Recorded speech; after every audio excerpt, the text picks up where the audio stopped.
মহান আল্লাহ তাআলার এই দুনিয়াতে কিছু বোকা মানুষ আছে যারা তাদের সারাটা জীবন উৎসর্গ করে দেয় পাশের মানুষকে, আপনজনকে খুশি করার জন্য। কিন্তু তারা এটা বুঝতে পারে না যেখানে মহান আল্লাহ তাআলা তাদের কখনোই খুশি করতে পারে না, সেখানে সে একজন নগণ্য মানুষ হয়ে কিভাবে তাদের খুশি করবে। তবে একজন মুসলিম হিসেবে আল্লাহ তাআলার বান্দা আল্লাহর হুকুম অনুযায়ী সে সবসময় চেষ্টা করবে তার আপনজনদেরকে তার থেকে পাওয়া হকগুলো সুন্দরভাবে পরিশোধ করার। এতে করে তার আপনজনেরা খুশি না হলেও মহান আল্লাহ তাআলা কিন্তু তার উপর অনেক খুশি হবে, তার জীবনটা প্রশান্তিতে ভরে উঠবে। সবসময় কাজ করার সময় আল্লাহ তাআলার দিকে চিন্তা করা উচিত, কারণ যে যুগ থেকেও যুগের মানুষগুলা খুবই খারাপ, তাদের কাছে কখনো প্রত্যাশা করতে নাই। যেখানে মানুষ মহান আল্লাহ তাআলার প্রশংসা করে না, আল্লাহ তাআলার কৃতজ্ঞতা স্বীকার করে না, মহান আল্লাহ তাআলা সব কিছু দিয়েছে মানুষকে, আমাকে আপনাকে, সেখানে আমরা সামান্য কিছু দান সওগাত, সামান্য কিছু সেবা সাহায্য ভালোবাসা দিয়ে কিভাবে কৃতজ্ঞতা আশা করি, এটা আমাদেরকে বুঝতে হবে। কারণ আল্লাহ তাআলা আমাদেরকে মানুষ হিসেবেই দুনিয়াতে পাঠিয়েছে, জ্ঞান বুদ্ধি বিবেক দিয়ে, যে হিসাবও কিন্তু আল্লাহ তাআলা আমাদের কাছ থেকে কড়াই গন্ডায় বুঝে নেবে, তাই না? এগুলো আমরা সবাই জানি কম বেশি, তাও আমার মনে হলো একটুখানি আপনাদের সাথে বলি লং ভিডিওতে, তাই বলা।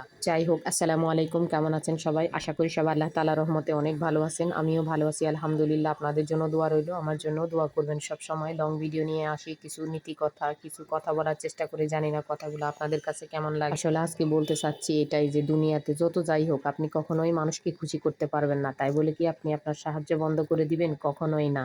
ওই সব মানুষগুলা খুবই ভয়ঙ্কর, যারা সব সময় আপনার কাছে প্রত্যাশা করে কিন্তু আপনাকে এক ফোঁটাও সাহায্য করবে না। ওই সব মানুষগুলার আপনি সাথে থাকলেও শান্তি পাবেন না, দূরে থাকলেও শান্তি পাবেন না।